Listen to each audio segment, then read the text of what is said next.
Genius for life. Coconut smoothies coming at you.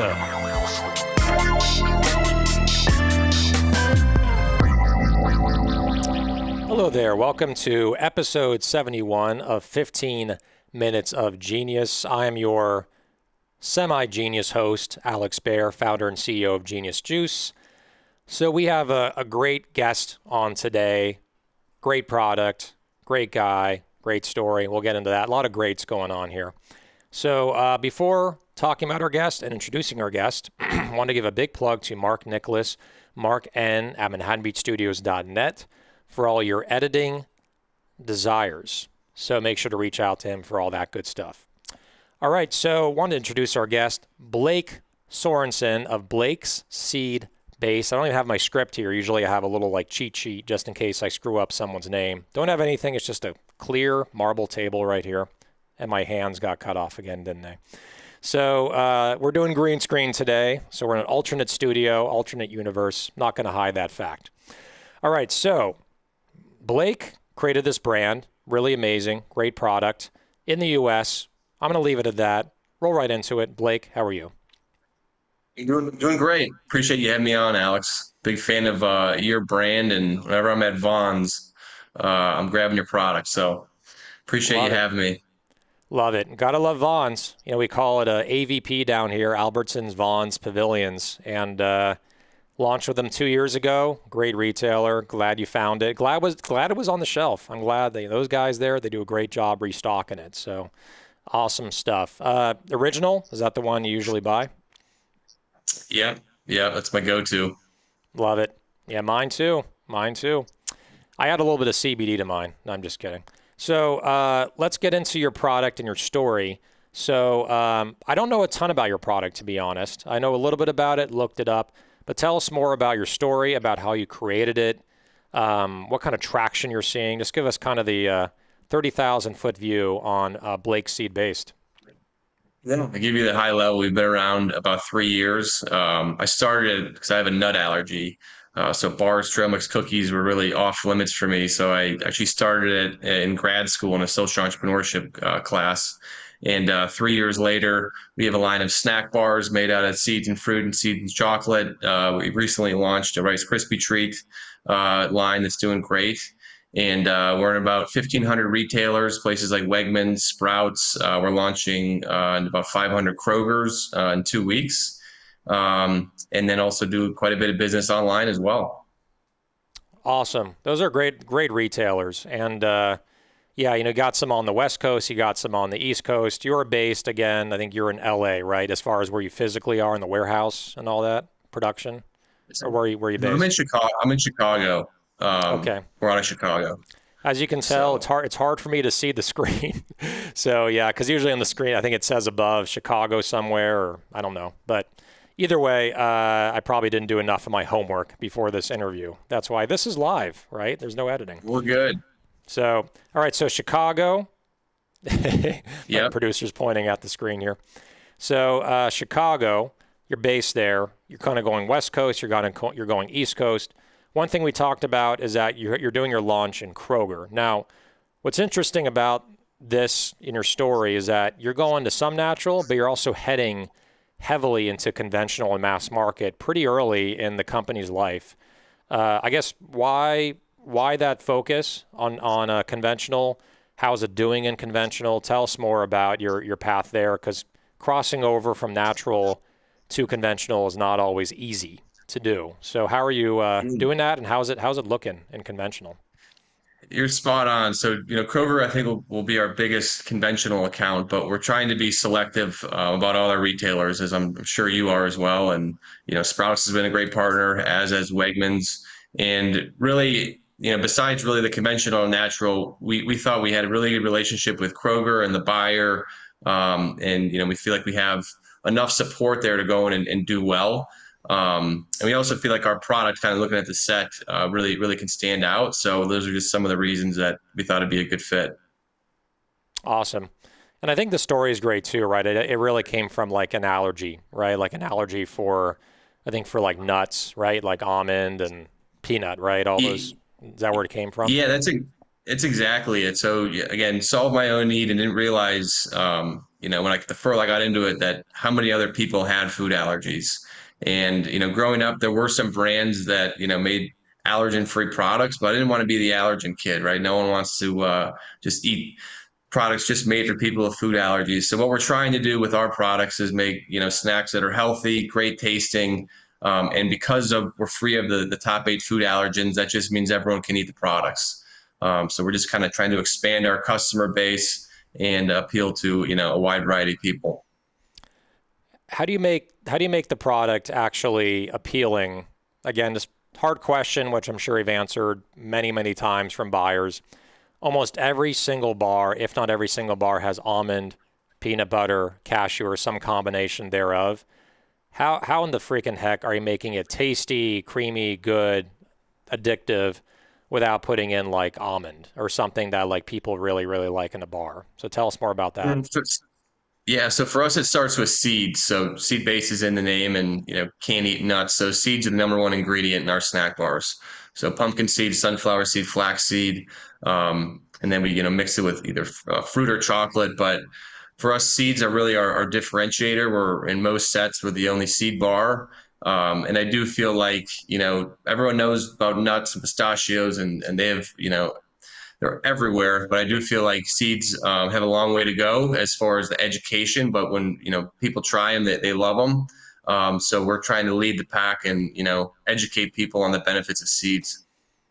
Exactly. Well, it's definitely heading in that direction. I've seen a couple other brands, no pun intended, sprout up, in the U.S., just having seeds in their product, catering to the allergenic people. And it's really funny with like Genius and coconut.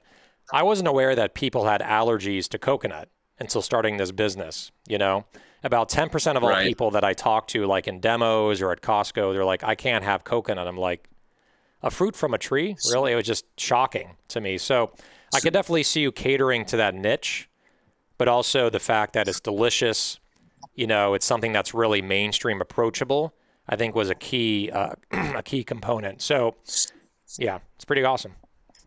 So quick on the coconut. So they classify. I'm a big fan of a lot of coconut and this coconut juice or flakes or anything I can. But they classify it as a tree nut, and it's a totally different family. So it's been frustrating on our part where they because of that we technically can't have it in our products, but luckily I can still eat it.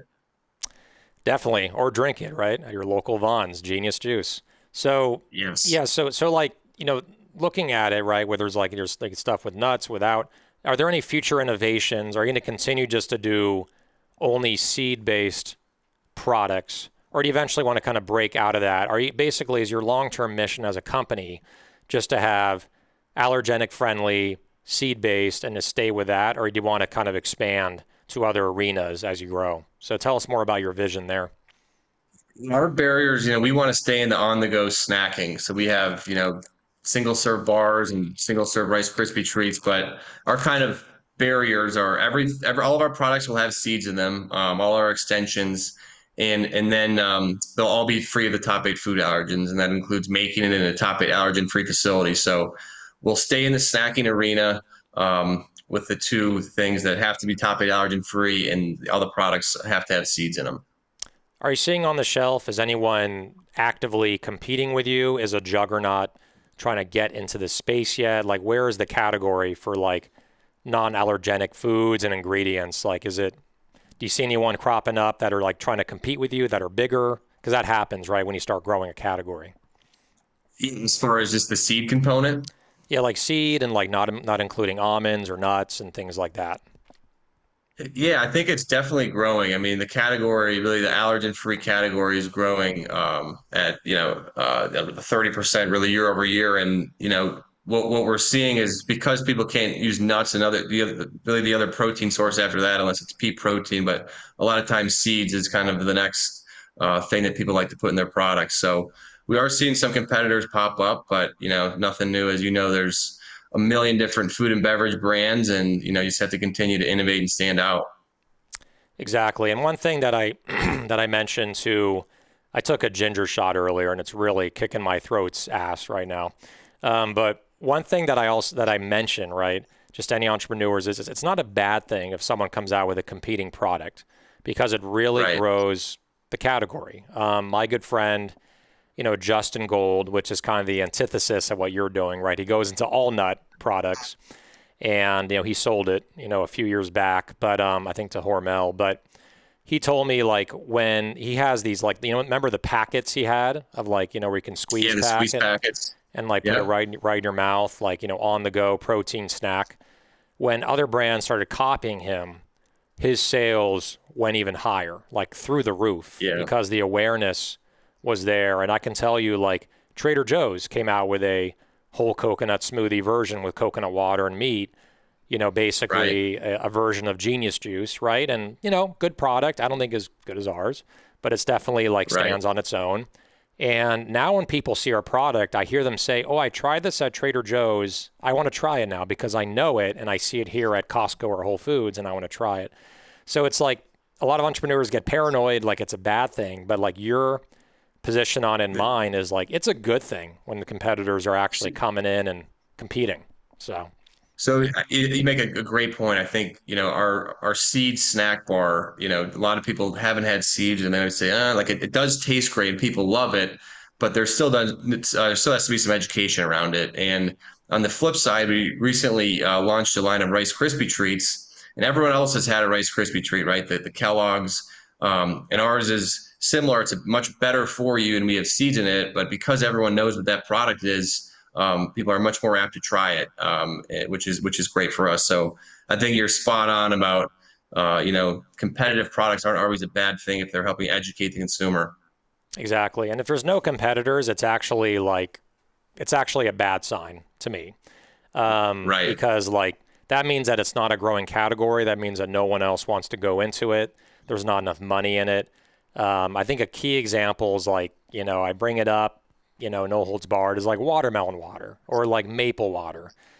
There Right. was one or two brands that was all there ever was. They tried to make it work. They got some growth out of it for sure, but ultimately they didn't really succeed because it never really became a category. So it's a Right. tough business because you can't go to something that's so established and try to compete with the big boys, but you can't go with something so new and cutting edge that there's no one else doing it. You kind of got to go in the middle where the wave is starting to form, right? But the wave hasn't broken yet. You can kind of ride that wave in the trend. And it sounds like you're definitely doing that because with Blake Seeds based, you're basically solving a problem. That's what you're doing. You're solving the problem where so many people react to all these other bars and snack products that are just causing reactions, allergic reactions. And a lot of people don't even realize they Yeah. have allergic reactions to brands. So, Right. At the end of the day, I mean, there are so many people, a lot of people just make products to make products, right? Or they really try to like make something out of nothing where at the end of the day, that's what it does kind of come down to for us, our kind of core consumer, our super users right now. A lot of them do have food allergies and there's really no options for them. So we're solving a problem and the product also tastes great. So that's the, combination we're trying to continue to unlock with future retailers. definitely. All the viewers watching, great. This is a great story, right? A great story about how he was limited, Blake limited on what he could have, and he created this product out of love. You can tell when he's talking about it and the passion, something that he just needed for himself, and then he wanted to share it with the world because he felt, and to this day feels, that it could benefit anyone who's having it. So it's a great story. It's no wonder you're getting so many new doors because when you tell this story and also have a great product, how can a buyer say no, right? It's going to add a lot of value to the set. So let's go into our next segment here. This is called Rapid Fire Questions. Rapid Fire Questions. All right. So, going to go through some questions here and just rapid fire, boom, boom, boom, boom. And whatever comes to your mind first, just answer it. It's that simple. Are you ready? Great. All right. So, question one, NSYNC or Backstreet Boys? In sync. First thing you do when you wake up? Uh, Pretty much right to the coffee machine. Nice. Our last guest said the first thing I do when I wake up is take a bath. Like that was the first time I've ever heard that. And then he's like, and I also take a bath at night right before I go to sleep. I do Character. like bass, but first thing in the morning, that's a little odd. Yeah. Well, he's a different kind of guy. It's Cove Kombucha, Ryan Okay. McClellan. So it was hilarious. Movie you can watch an unlimited amount of times. I'd say Step Brothers. That's one Love that I feel like it's always on TV too, so it's like it never gets old though. Never gets old. It's the freaking, I can't say the F word, the freaking Catalina wine mixer, man. So, song you can listen to an unlimited amount of times. Is it Will Ferrell's song at the end? It should be. Should So I'm a be. big Jimmy Buffett fan, and that's you can see kind of an ode to Buffett. We have a parrot in our logo, so play Buffett quite a bit. Margaritaville, like the classic, or something else? Be like we'll go like Son of a Sailor. We'll go a little more of a classic like that. Love it. Love it. Good song. Great song, I should say. Uh, Favorite sport to watch? I'd say football. I grew up playing football, so we'll stick to that. Awesome. Zoom, Microsoft Teams, or Google Meet? Which one do you like the most or can stand? I'm all in on all the Google products. So Google Meet, but I will say I'm getting very burned out of video calls. So Same if it here, doesn't man. have to be a video, let's not do video. Just do a call. Exactly, exactly. I even like FaceTime. At least FaceTime, I can like have it on my phone and go wherever. Totally. Yeah, Yeah. yeah. There's a new phrase, zoomed out. Like I'm getting zoomed out. Yeah. What is your spirit animal? A dolphin. Dolphin. Love it. Smartest mammal. Even smarter than humans, to be honest. Window Yeah. seat or aisle seat on an airplane? Ideally window with an exit row. That's like as good as it gets right there. As good as it gets. That's exactly right. As good as it gets. Yeah, that was another movie reference. All right. So, peanut butter or almond butter or neither? Um, so I say the most of the butters is more of a seed butter, just trying to kind of avoid with the nut allergy. Exactly. That's definitely an interesting question. There's a lot of good seed butters out there. You guys should come out with one if you don't have it already. Yeah. Yeah, we're working on some stuff. Nice. All right. Omnivore, flexitarian, vegetarian, or vegan, or cetarian? Ooh, Ceditarian maybe. I'd say omnivore. All our products are all vegan, but I like to sample everything. So definitely omnivore. Exactly. So, cold weather or hot weather? So I've been a Midwest guy all my life. So I'd say the fall. So I'd say cold, but the fall in the Midwest is my perfect temperature. Love it. Yeah, it's so beautiful, man. Fall, Midwest. LeBron James or Michael Jordan? Who's better? Who's better? Yeah, Yeah, I mean, Mike, I'd say Jordan, but grew up watching LeBron, have a bunch of respect for him, but Jordan, I'll say, is the GOAT. yep. Chicago. All right. Ginger or turmeric? Ginger all the way. Most mornings, actually, I'll slice up a few things of ginger and just eat them raw. Love it. Favorite food or drink if you're stuck on a deserted island, you cannot say your own product, and you cannot say Genius Juice. I've been drinking a lot of hop tea lately. Your guy Dean from Hop Tea, so I'd say I'd bring a few of those on. Right on. Shout out to Dean, Hop Tea. Also, Gavin Lindy, who's our sales guy, also works with Hop Tea, their sales guy. Shout out, great company, man. Love that company. All right, so that Yeah, they're is a cool brand. so that is rapid fire questions. All right. There you go. Blake Sorensen, founder, CEO. Standing ovation. Standing ovation. All right, come on, cheer for more. Let's do it again. No. All right. So thanks, my man, for joining us on this episode. Also for dealing with all the rescheduling. We've had several reschedulings. I think Blake has been the most rescheduled guest I've ever had on this platform, and stuck with it. Now we finally have it. And your number, instead of being episode like 55, you're episode 71, man. So you're higher in the rank right It's there. what I wanted to be the whole time. So Exactly. yeah, Alex, I appreciate you having me on, and super impressed with what you've built and the platform you have now with this show. So keep it up. Thanks, man. Yeah, same back at you. Congratulations on all the new launches with Kroger, and you got Wegmans. So keep cranking it, my friend. Keep cranking it. All right. So again, episode 71 in the books. Blake Sorensen, founder, CEO of Blake Seed Based. Make sure to pick it up when you can to your local store, and the stores that he mentioned, especially Kroger, launching in, I think, a week or two. Again, big plug to Mark Nicholas, Mark N. at ManhattanBeatStudios.net.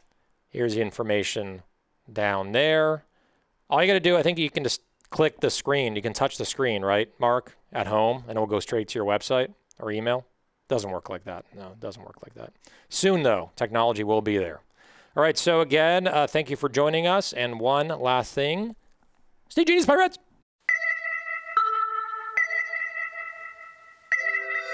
Genius for life. Coconut smoothies coming at you.